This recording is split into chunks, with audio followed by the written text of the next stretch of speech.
Hi, Amy. Thank you for coming to BTN and accepting this interview. Pleasure. Thank you. So today we're at the event called The Liberated and Joyful Heart, How to Embody Love in a World That Needs Our Care. Do you mind to speak a little bit about this event? Be happy to. There is at this time in the world, and certainly here in the U.S., a great deal of cultural anxiety. People are worried about tensions between nations, about refugees, about climate change, all of those kind of things, economic pressures and disparity. It's true here in the U.S., and I'm sure it's true in Korea as well. And in the Buddhist teachings, which is the root of what we're doing today, is a benefit for Insight LA, Insight Los Angeles, which is based on Buddhist teachings. The very first central teachings are the Four Noble Truths. The Buddha starts by saying there's suffering in life. Not that life is suffering. Life has joy and beauty, but it also has suffering. There's causes to it: greed, hatred, ignorance, confusion. And there's an end to it. There is a possibility of freedom and joy.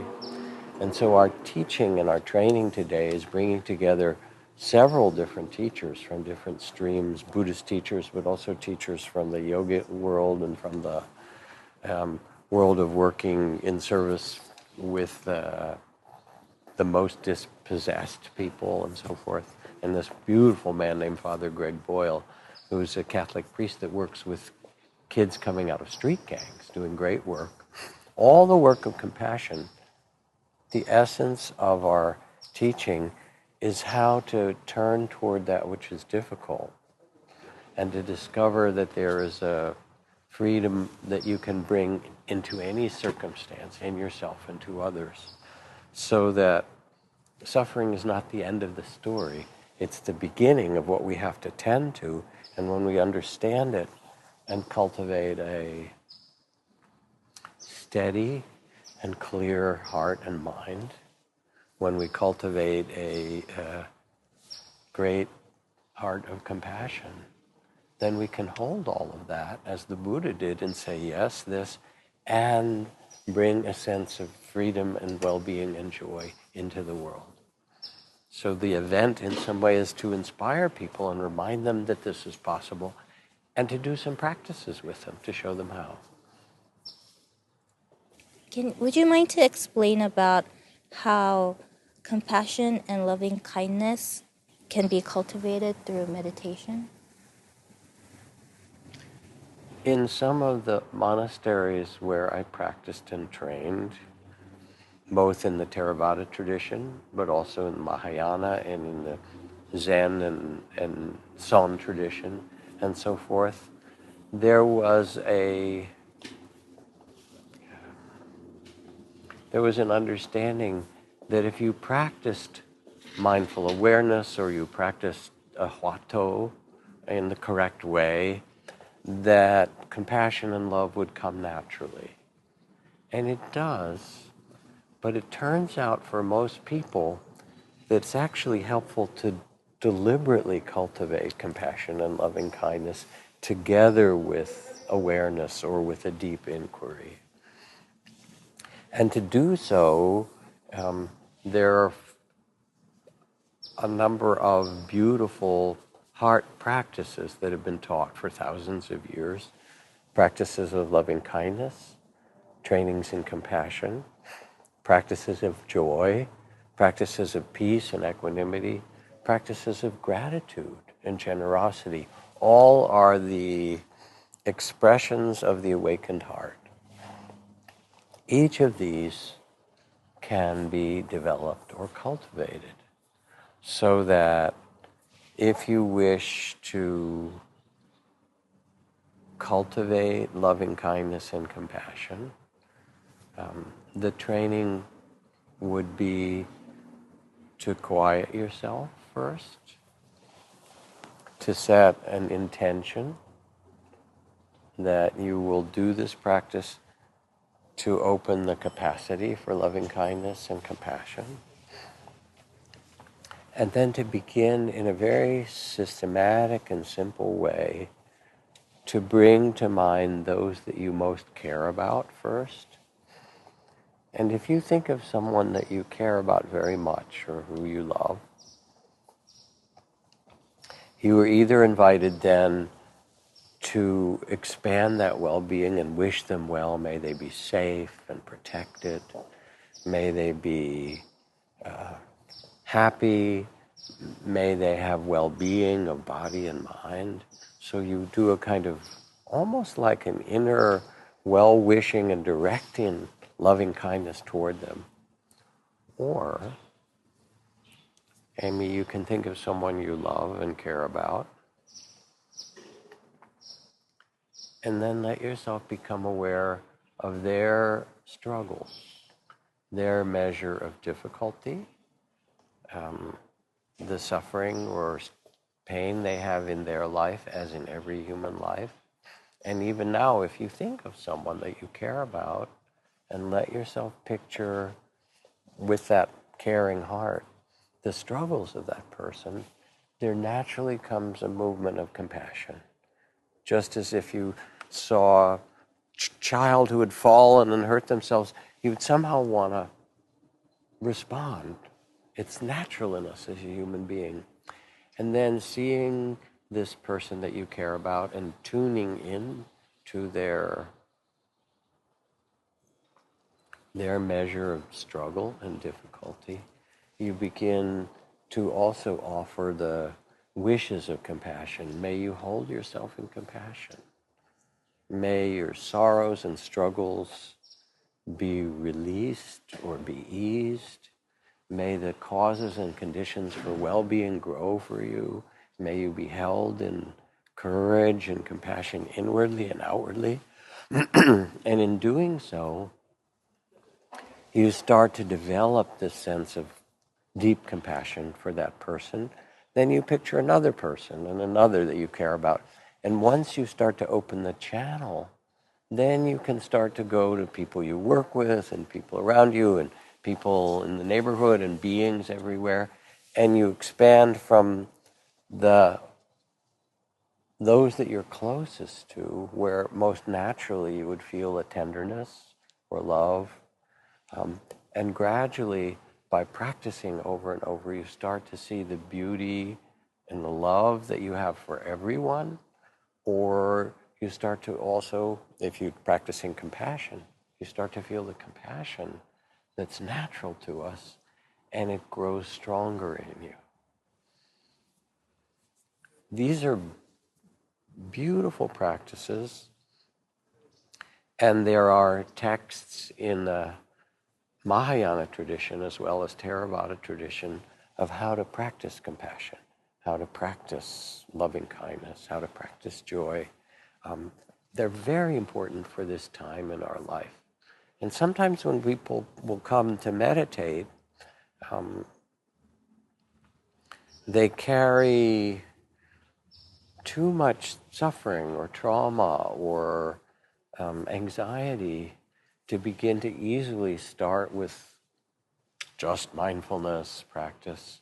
And they need an invitation to soften their hearts and hold themselves with kindness in their own struggle and that of people around them.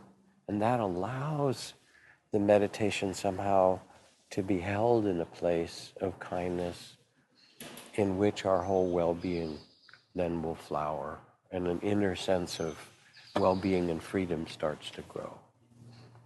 When I teach mindfulness, I like to call it loving awareness as a translation. So it brings together these two elements of awareness or attention and love and compassion. And that's really what allows the inner freedom that the Buddha taught. In the midst of all the difficulties of life, it allows that inner freedom to grow, to blossom. Why do you think meditation is becoming so popular in America? And how do you teach meditation to those that aren't necessarily Buddhist? Meditation, and especially mindfulness practice, has become very widespread in America. It's being used in clinics and schools and businesses in all kinds of circumstance. There are several reasons for it.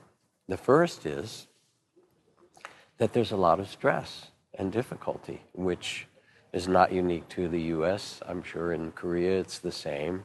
So people are looking for ways to manage and to live in a healthy way inside as well as outside.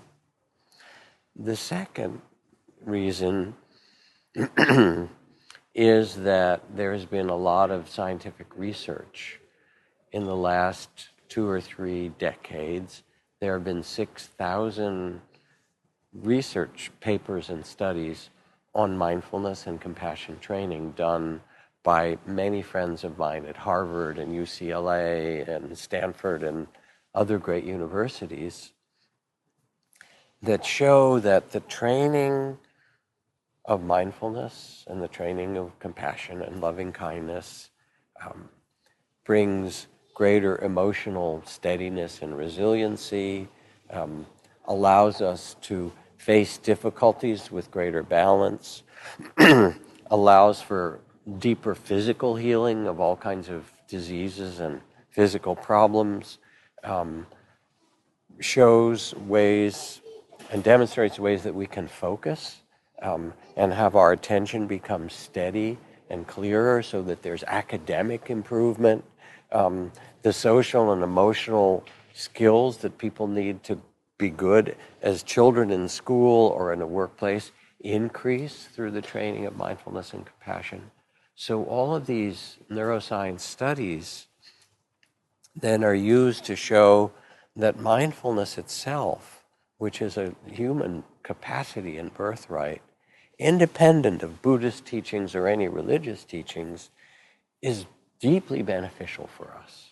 And the third reason is that there are now many people who've trained in mindfulness, those who've gone to train in Buddhist countries in Asia and brought these teachings back. Many books have been written.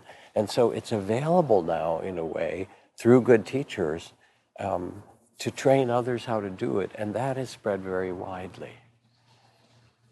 You mentioned that there's like a lot of stress around the world, especially in Korea. The younger generation, they have a lot of stress because of the entrance exams and academic, and because of that, a lot of depression and also suicide happens in Korea. Do you think you can talk about some of the way meditation can overcome depression and stress for those Absolutely. younger children? If it is taught well to young people, meditation can be enormously helpful with the stress you're under, whether it's exam stress or family stress or other things like it. I had a middle school group come to our center at Spirit Rock, and they spent an hour or two learning meditation. And then I got a note from a young man who was probably 13, 14 years old. And he said, when I learned meditation from you, I wasn't very interested. I just wanted to hang out with my friends. But then later I started to get into conflict with my parents, which was really difficult. And I was angry and I didn't know what to do.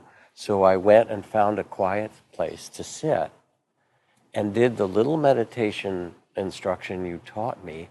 And my mind got quieter and I felt kinder to myself and others. And I wasn't so mad and angry and upset. So I could talk to my mother after that. Thank you for teaching us meditation. So with good skill, meditation is really helpful. Otherwise, we have all these emotions, but we don't know how to deal with them. No one teaches us how to do this. With mindful, loving awareness, you learn how to hold all the different fears and emotions with compassion and how to steady yourself. And young people respond really well to this. We have a program called Mindfulness Daily, 15 minutes a day of training that has been adopted by many, many young people. And I want to offer it free to those who watch or listen for the Buddhist Television Network. And young people have found it very helpful. Thank you. Sure. So in meditation, the way Korean people teach Zen meditation or Sun meditation is that we focus on the breath. Yes. But we tend to realize that when we start focusing on the breath, many other thoughts arises. Yes. So is it more beneficial to really focus on the breath or focus on being aware? It's very simple. I mean, there are lots of good ways to meditate, and in San Huato meditation, breath is good. But it's not to become a good breather.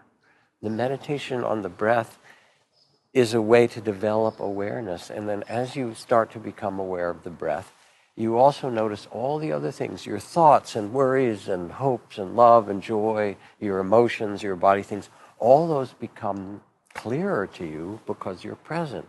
Then the mindfulness opens from the breath to be able to hold all of these things, and the neuroscientists call this expanding the window of tolerance, that you're able to be there for your tears and your joy and your hopes and your fears. All of those can be held in mindfulness, and that brings a kind of freedom. And then you begin to notice that all of it rises and passes like waves of the ocean.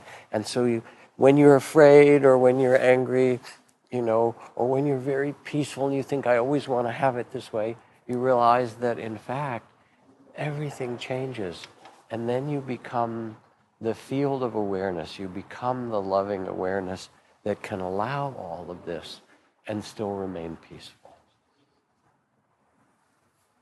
There are a lot of meditators who also focus on the breath, but they utilize various techniques. I think one of the main techniques that Sun meditationers use is body scan technique, where you focus on each part of your body and the sort of bodily feelings. Yes. And through that way, they tend to focus on the breath. How do you think of those kind of techniques as? It can be a very good technique to build concentration or steadiness, so that's one thing. It can also show you, as you get deep in it, the impermanence of all things. Wherever you put your attention, instead of feeling the solid body, it starts to become a field of energy that you experience that's more alive and always changing. Then you start to get the reality that things are impermanent, that they're selfless in a very deep way, and so insight and understanding comes. But focusing on the body isn't enough. You also have to focus on the heart and the mind.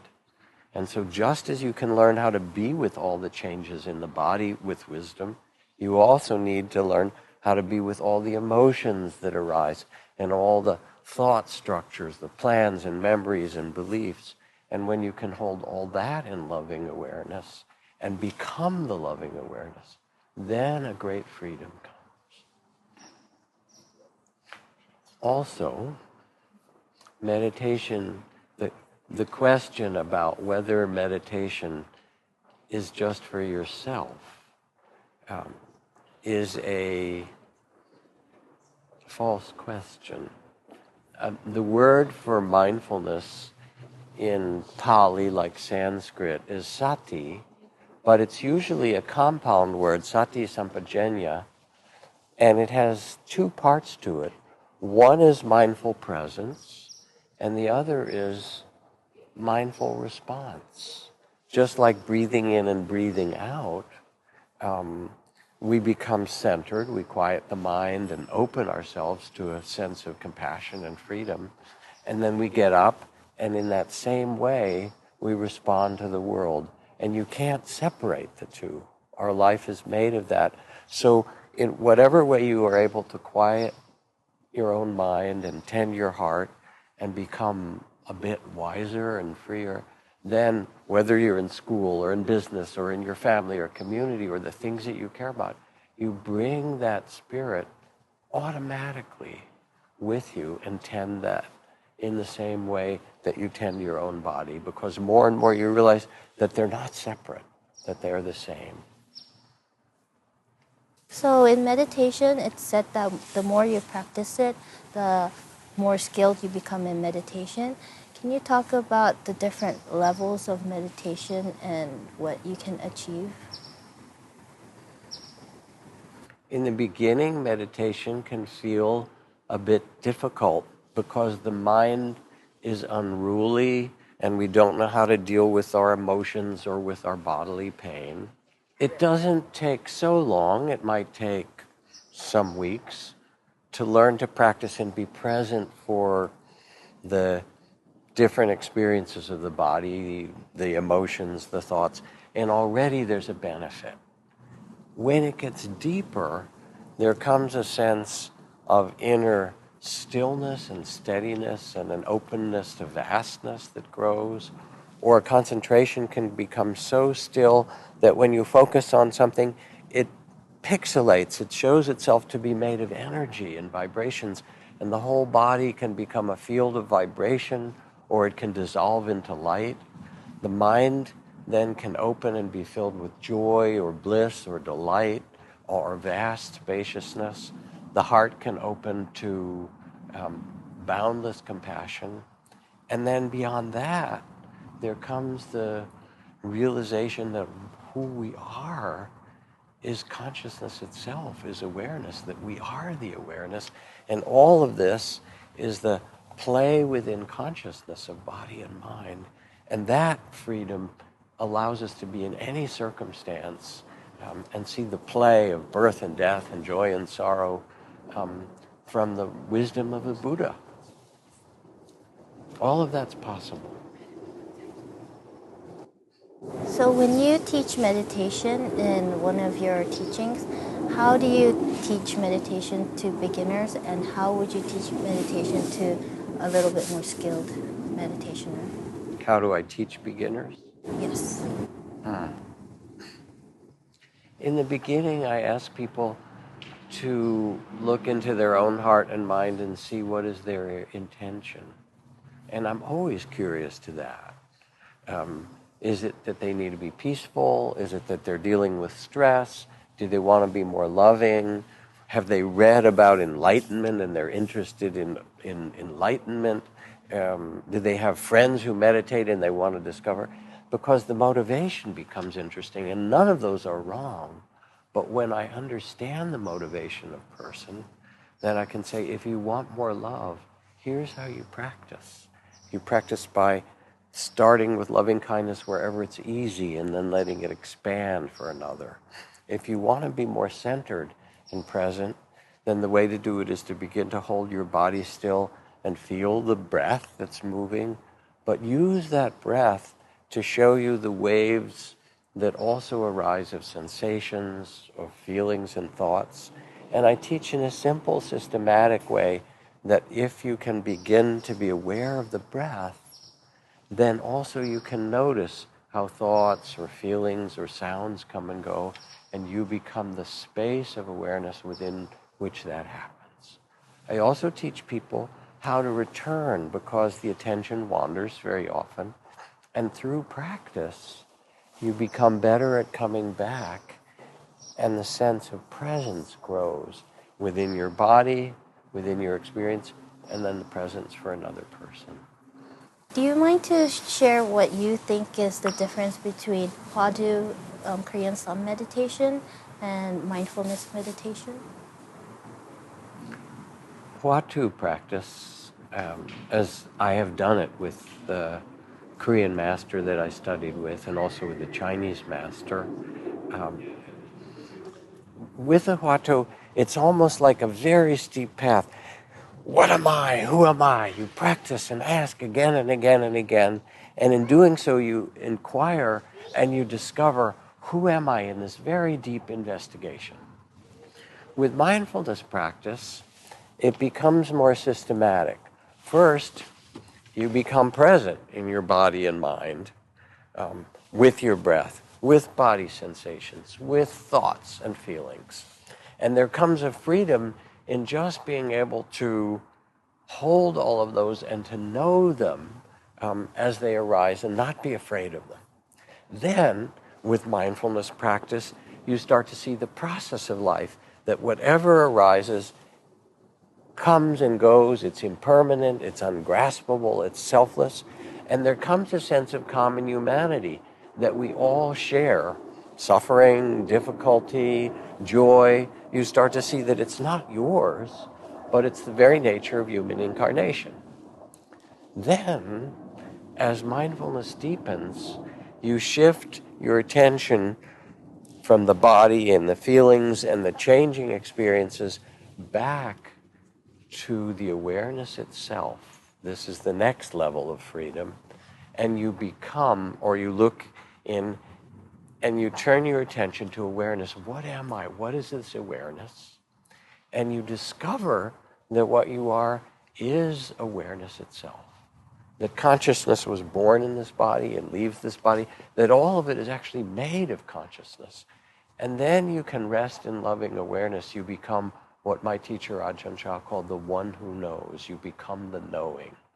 And this is then very much parallel to the Huato practice.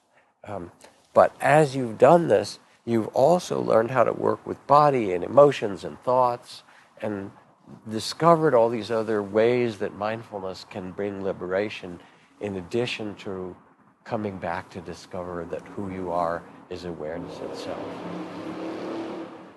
What MBSR and MSC is and how that relates to meditation? So two of the most widespread practices of mindfulness in the U.S. that have spread to clinics and hospitals and schools are MBSR, mindfulness-based stress reduction, and MSC, mindful self-compassion.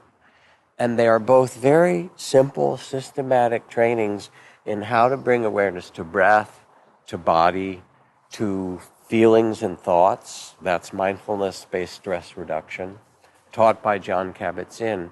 And the beautiful thing about them is they're taught in a non-Buddhist way. They're taught in a secular way, because in its essence, the Buddha taught a science of mind. He didn't teach a belief system. He didn't say, you must believe this or that. He said repeatedly, you must see for yourself. And if you look deeply, you can see the way you get caught and suffering and difficulty, and also the path to freedom through mindfulness and compassion.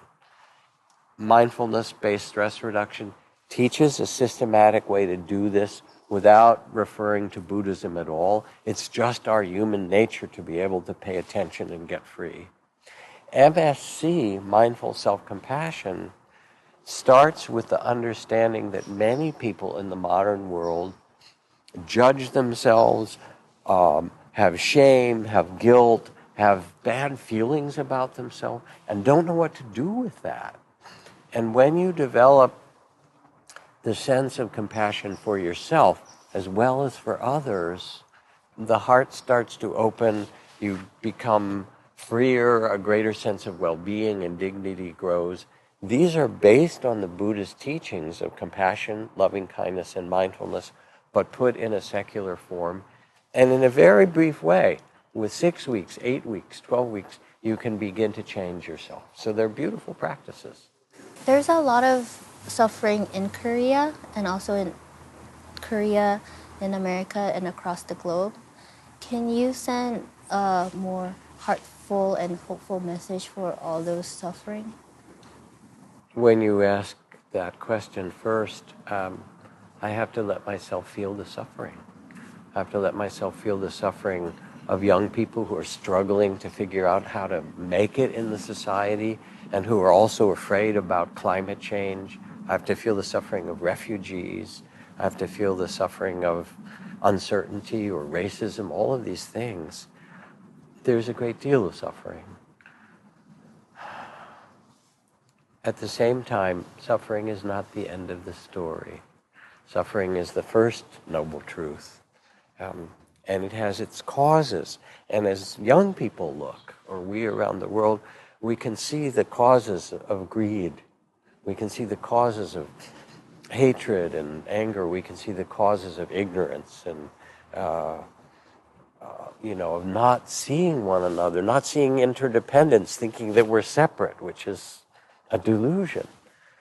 Because if we're all separate, then we don't care for this world. But in fact, every breath we take, another person breathes, other animals, the whales of the sea breathe it. It comes over the, Mongolian desert into the lungs of the people in Korea, and then it comes across the Pacific Ocean to us. It's all shared. When we see this, then there naturally comes a care because it's us, it's our family.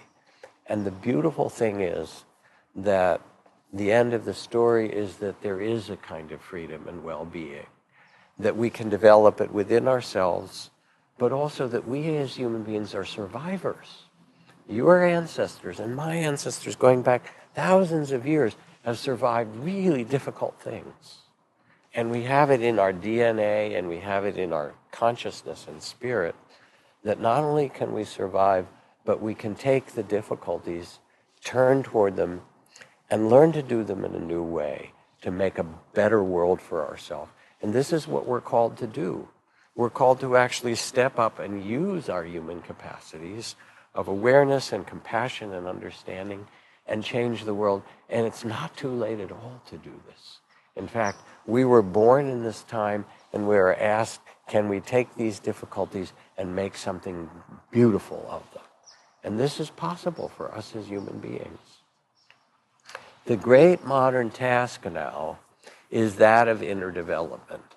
The outer technology that we have of biotechnology, nanotechnology, computers, internet, space technology, the fact that in my pocket I have the great Library of Alexandria and 10 million cat videos and everything else, all in this.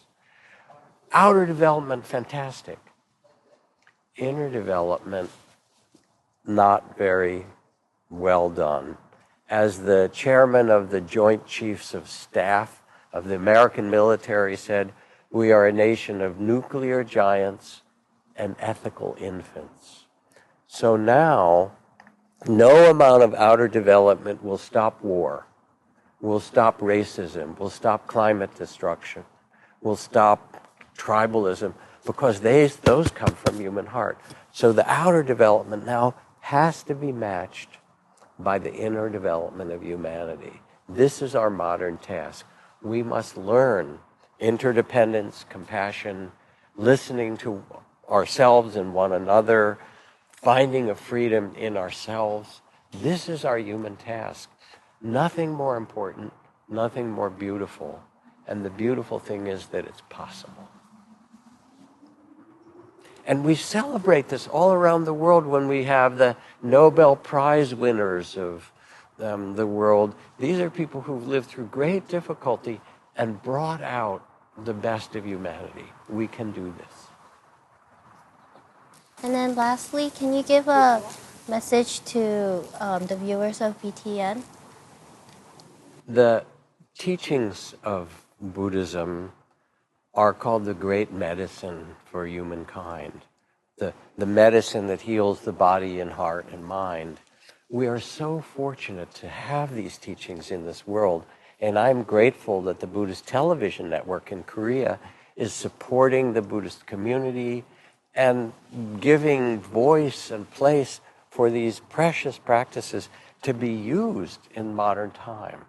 I hope to be able to visit Korea at some point, together with the Buddhist television network in some fashion or other.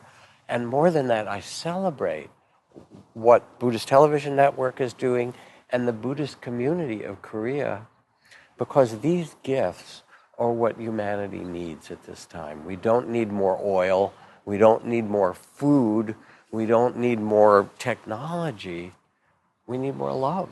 We need more wisdom and understanding. And these are what's carried and that will make a wiser and more beautiful world and beautiful society. So I'm grateful for what Buddhist Television Network offers, and I feel that we share this now globally, this devotion to compassion and well-being and awakening that's central to the teachings of the Buddha, but more than that, are really part of our human heritage.